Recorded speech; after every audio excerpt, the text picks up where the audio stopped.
এরপর প্রশ্ন হলো, বিবাহ তালাক হওয়ার পর সেই বউ নেওয়ার বিধান কি? তালাকের পর স্ত্রীকে যদি কেউ ফেরত নিতে চান, তাহলে সেক্ষেত্রে তালাকটা যদি ফেরত নেয়ার মতো তালাক দেয়, তাহলে ফেরত নেওয়া যাবে। আমি একটা কথা প্রায় বলি, বিবাহ বিচ্ছেদের পর, তালাকের পর 15 বছর 20 বছর পরেও যদি আবার স্বামী স্ত্রী একসাথে থাকতে চান, সুযোগ আছে যদি তালাক দেওয়ার সময় সেভাবে তালাক দেন। আমাদের দেশে সাধারণত তালাক দেওয়ার ক্ষেত্রে আমরা 1 তালাক 2 তালাক না, পারলে শত শত হাজার হাজার তালাক দেই। স্ত্রীকে একা না পারলে স্ত্রী 14 গোষ্ঠী সহ তালাক দেয়, আছে না নাই? এগুলা বিভ্রান্তি। যারা বিবাহ করেছেন তাদেরকে বলছি, আর যারা বিবাহ করবেন তাদেরকেও বলছি, খবরদার, দাম্পত্য জীবনে স্বামী স্ত্রীর মধ্যে যত বোঝাপড়ার গরমিল হোক, যত গন্ডগোল ফাসাদ হোক, কখনো রাগ উঠলো আর তালাক ঝেড়ে দিলেন, এই কাজটা কখনো করবেন না। আমি আমার এক উস্তাদ খুলনা দারুল উলুমের, ওনার কথা প্রায় বিভিন্ন জায়গায় বলি, হুজুরের কাছে তালাকের মাসআলা নিতে আসলে মাসআলার উত্তর দেওয়ার আগে ওনার গদির নিচে যে বেত থাকতো, ওই বেত দিয়ে আগে এক দফা পিটাই নিতেন। সে কোনো অফিসার, সে কোনো ব্যবসা প্রতিষ্ঠানের মালিক, এসব দেখা দেখি নাই। তালাকের মাসআলা কোনো পুরুষ লোক জানতে আসছে, এই মাসআলার উত্তর দেওয়ার আগে উনি বেতটা বের করে শরীরে যত জোর আছে জোর দিয়ে 4-5টা বাড়ি আগে মারতেন, এরপরে বেতটা রাইখা বলতেন, এবার বলো মাসআলা কি। কারণ চুন থেকে নুন খসলেই তালাক। তালাক কি মায়ের হাতের মোয়া? মনে চাইলো তালাক দিয়ে দিলেন। একটা সম্পর্ক থাকা না থাকার ব্যাপার। এখানে পুরুষরা যেরকম আছে, অনেক মেয়েরাও আছে, কিছু হলেই বাবার বাড়ি দৌড় দিবে, হইতে না হইতে বলে না তোমার সংসার আর করবো না, আবার বেহায়ার মতো সেই সংসার ঠিকই করে। আর এই ঠিক ঠিক বলা পুরুষদের মধ্যে বহু পুরুষ আছে যে চুন থেকে নুন খসলেই বলে না তোর সাথে সংসার করবো না। এই ছোট লোকই সবাই করবেন? যুবক ভাইরা যারা আছেন, খবরদার, দাম্পত্য জীবনের প্রথম দিনগুলো, প্রথম বছরগুলো অনেক কষ্টে যায়, বনিবনা হতে চায় না। স্বামী স্ত্রীর মধ্যে নানান বিষয় কেওয়াজ লাগে, মায়ের কারণে, বোনের কারণে, ননদের কারণে, শাশুড়ির কারণে, বাইরের লোকের কারণে নানান ভুল বোঝাবুঝি তৈরি হয়। দিন যত অতিবাহিত হতে থাকবে, যত পারিবারিক জীবনটা সামনে এগোতে থাকবে, লাস্টিং করতে থাকবে, সন্তান বড় হতে থাকবে, ইনশাল্লাহ দেখবেন এগুলো সব হারায় যাবে। যারা ধৈর্যশীল তারা সবর করে, যারা অধৈর্যশীল তারা আগে ভাগে রাস্তা দুই দিক করে ফেলে। এজন্য ধৈর্য সহ্য ছাড়া কখনো পারিবারিক জীবন টিকানো সম্ভব নয়। ঘরে ঘরে তালাক হচ্ছে। আমি তালাক নিয়ে একটা লিফলেট তৈরি করছি, ইনশাল্লাহ সেটা অচিরেই হাজার হাজার মানুষের কাছে আমরা পৌঁছায় দিব যে বিবাহের আগে তালাক সম্পর্কে সতর্ক হন। বেশিরভাগ মানুষ তালাক দিয়ে এসে এরপরে চোখের পানি ফেলে, এসে বলে হুজুর দিয়ে ফেলেছি এখন কি করব। আপনি যদি 3টা তালাক দিয়ে শেষ করে থাকেন, তাহলে সেক্ষেত্রে আপনার স্ত্রীর সাথে আপনার সংসার করার সুযোগ যদি নষ্ট করেন, গোটা পৃথিবীর সব হুজুর একসাথে হয়ে, মক্কা মদিনার ইমাম সাহেবরা যদি একসাথে হন, আপনাকে আপনার স্ত্রীর সাথে সংসার করার সুযোগ দিতে পারেন না। কারণ ব্যাপারটা হলো ছুরি মারার মতো। আমার পেটে ছুরি মেরে দিলেন, এরপর আপনি জিহ্বা কামড়াচ্ছেন, আফসোস করছেন। আফসোস আপনি করতে পারেন, আমি আর জীবিত হয়ে যাব না। দাম্পত্য সম্পর্কটা এরকম।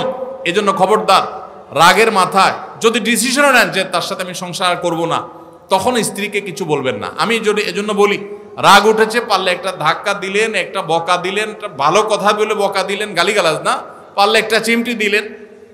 যদি আপনি অন্যায় করে থাকেন তাহলে আপনার বিচার করা যাবে। কিন্তু যদি তালাক দিয়া বসেন, সালাতুন জিদ্দুহুন্না জিদ্দুন ওয়া হাজলুহুন্না জিদ্দুন, নবীজি সাল্লাল্লাহু আলাইহি সাল্লাম বলেছেন 3টা কাজ ইচ্ছাকৃত করলে যা হবে, দুষ্টমি করে করলেও তা হবে।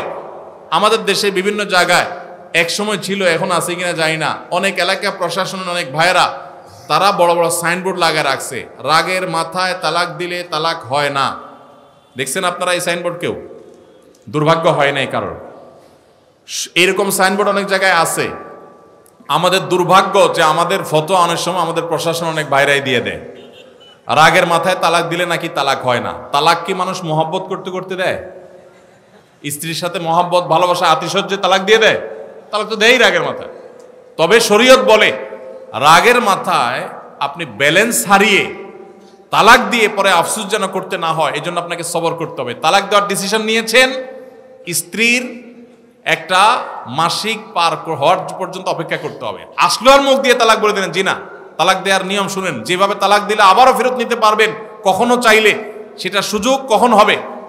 আপনি সিদ্ধান্ত নিছেন না আর একসাথে আমরা থাকবো না, ওকে ফাইন, পরামর্শ করছেন বন্ধু বান্ধব, বিচক্ষণ মুরব্বী, আলেম ওলামা, লয়ার, সবার সাথে।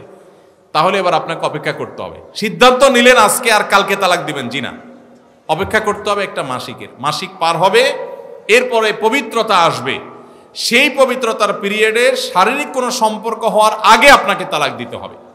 এটা হলো তালাকুস সুন্নাহ। এভাবে শরীয়ত তালাক দেওয়ার নির্দেশ, যদি দিতে হয় এভাবে দিতে হবে। কেন শরীয়ত এতগুলো স্টেপ অবলম্বন করছে জানেন? কারণ শরীয়ত এনশিওর করতে চায় আপনার তালাকটা খুব বিচক্ষণতার সাথে, বুদ্ধিদীপ্তভাবে, সুচিন্তিতভাবে হয়েছে, ঠান্ডা মাথায় হয়েছে, বুঝে শুনে হয়েছে। আপনি এটা অ্যাবনর্মাল হয়ে মেজাজ হারিয়ে আপনি মাথা গরম করে দিয়ে ফেলেননি। এটা নিশ্চিত করবার জন্য এতগুলো সময়, এতগুলো স্টেপ নিয়েছে যে একটা মাসিকের পিরিয়ড পার হওয়ার পরও স্বামী স্ত্রী একে অন্যের প্রতি যথেষ্ট আকৃষ্ট হওয়ার কারণ থাকা সত্ত্বেও সেই শারীরিক সম্পর্ক করার আগে আপনি তালাক দিচ্ছেন, মানে হলো যথেষ্ট যৌক্তিকতা আছে এবং আপনি খুব কনভিন্স হয়ে বুঝে শুনে তালাক দিচ্ছেন। এটা এনশিওর করার জন্য শরীয়ত এতগুলো বাঁধ দিয়েছে। এই বাঁধ পার হওয়ার পর আপনাকে তালাক দিতে হবে। আমাদের দেশে হাজারের ভিতরে 999 জন মানুষ তালাক দেওয়ার সময় মুখ দিয়ে আসলো আর পট করে তালাক দিয়ে দিল। এটা সুন্নাহ তালাক নয়। এই তালাকটা, এইভাবে তালাক দেওয়া, এটা একটা গুনাহের কাজ। এভাবে তালাক দিবেন না, তালাক দেওয়া যাবে না।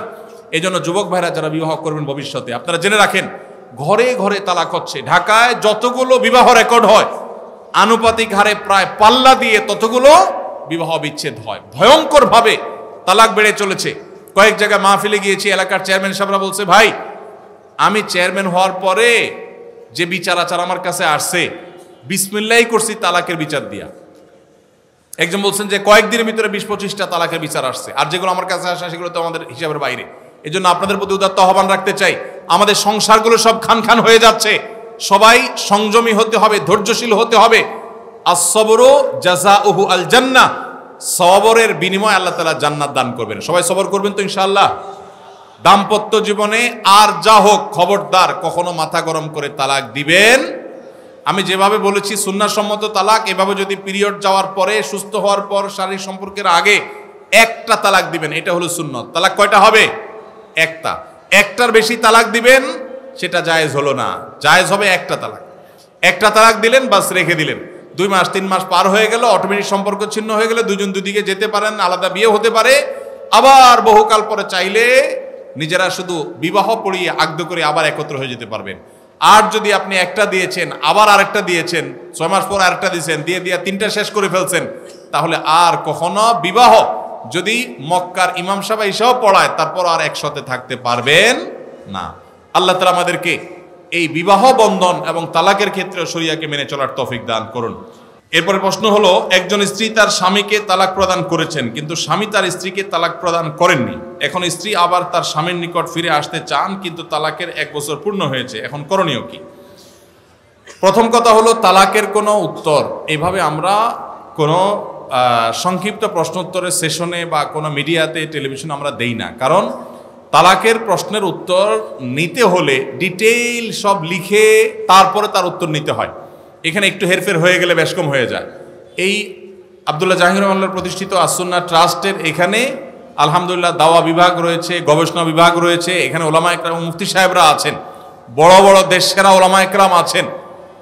সে সমস্ত ওলামা একরামের কাছে আপনাদের যাদের তালাকের প্রশ্ন আছে বিস্তারিত লিখে প্রশ্ন জমা দেবেন, তারপর উত্তর নেবেন। আমি এই প্রশ্নের উত্তরটা স্কিপ করলাম, এটা ফতোয়া বিভাগে উপস্থিত হয়ে তারপর উত্তর দিবেন। কারণ এক পক্ষের কথা শুনে বা আংশিক কথা শুনে তালাকের উত্তর দেওয়া যায় না। এখানে একটা সম্পর্ক থাকা না থাকার ব্যাপার, ডিটেল শুনতে হবে। সবচেয়ে ভালো হয় লিখিতভাবে প্রশ্ন করবেন, তার উত্তর ফতোয়া বিভাগ থেকে নেবেন, ডিটেল লিখবেন। এরকম সংক্ষেপে 2 লাইন 3 লাইন না। কি বলেছে, কি না বলেছে, কিভাবে দেওয়া হয়েছে। স্ত্রী যদি তালাক প্রদান করে থাকে তাহলে তালাক তাফউইজের জন্য কি শব্দ তিনি ব্যবহার করেছেন, একটু এদিক সেদিক হয়ে গেলে অনেক কিছু হয়ে যাবে। এজন্য এটা ডিটেল জানতে হবে। আমি সোহাগ বিন ইসলাম আগে একটা সুদী ব্যাংকে চাকরি করতাম, কিন্তু আপনার লেকচার শুনে তাকওয়া বৃদ্ধি পায় এবং সেই চাকরি ছেড়ে দেই। আমার বাবা মা সবাই, এমনকি স্ত্রীও চাকরি ছাড়তে নিষেধ করেন। আমি তাদের বুঝাই যে আল্লাহ রিজিকের ব্যবস্থা করে দিবেন। এখন আমি একটা মসজিদে খুতবা দেই আলহামদুলিল্লাহ। এখন আমার প্রশ্ন হলো, আমি যে টাকাটা পেয়েছি চাকরি ছাড়ার পর, সেটা বিধান কি? যে ভাই প্রশ্ন লিখেছেন তাকে আমি স্যালিউট জানাই, সাধুবাদ জানাই এবং তাকে আমি মুবারকবাদ জানাই। আল্লাহ তাআলা আমার এই ভাইয়ের, তার যে হারাম ছেড়েছেন, তার যে স্যাক্রিফাইস করেছেন, এটা তার পরিবারকে মেনে নেওয়ার, সবর করার তৌফিক আল্লাহ তাআলা দান করুন। এবং যেটা তিনি ছেড়েছেন আল্লাহ তাআলা তার উত্তম বিকল্প আল্লাহ তাআলা তাকে ব্যবস্থা করে দেন। আর সেই সাথে এটা বলবো যে আপনি যখন হারাম উপার্জন করেছেন তখন আপনার ভিতরে চেতনা ছিল না, বোধ ছিল না, তখন আপনি সেই উপার্জন যেটা করেছেন সেই উপার্জিত টাকা যেগুলো ভোগ করে ফেলেছেন আপনার বোধ হওয়ার আগে, তওবার আগে, সেন্স তৈরি হওয়ার আগে, সেগুলো আল্লাহ তাআলা আপনাকে মাফ করবেন ইনশাআল্লাহ। কারণ আল্লাহ সুবহানাহু ওয়া তাআলা বলেছেন ফামান জাআহু মাউযাতুম মির রাব্বিহি ফান্তাহা ফালাহু মা সালাফ।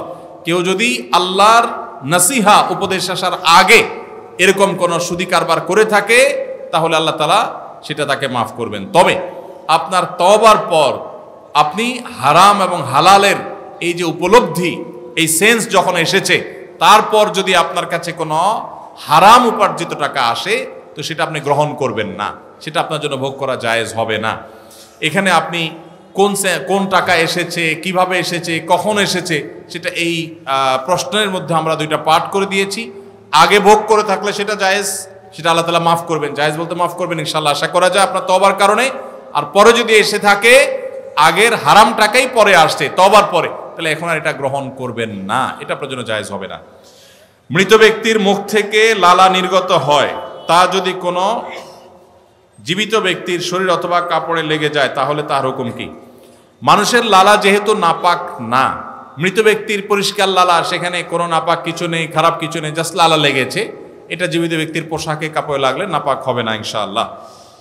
এরপর প্রশ্ন হলো, মৃত ব্যক্তির গোসলের পর যদি নাপাকি বের হয় তাহলে মৃত ব্যক্তির শরীর নাপাক হবে কিনা? গোসলের সময় এই জন্য পেট চাপ দিয়ে, হালকা মৃদু চাপ দিয়ে কোনো নাপাক যদি বের হওয়ার মতো থাকে সেটা বের হওয়ার ব্যবস্থা করে দিতে হয়। এরপরও যদি পরবর্তীতে বের হয়ে যায় তাহলে নতুন করে আর গোসল দিতে হবে না, তবে নাপাক সরিয়ে যথাসম্ভব পবিত্র পরিচ্ছন্ন করে তারপরে কাফন দাফনের ব্যবস্থা করবেন।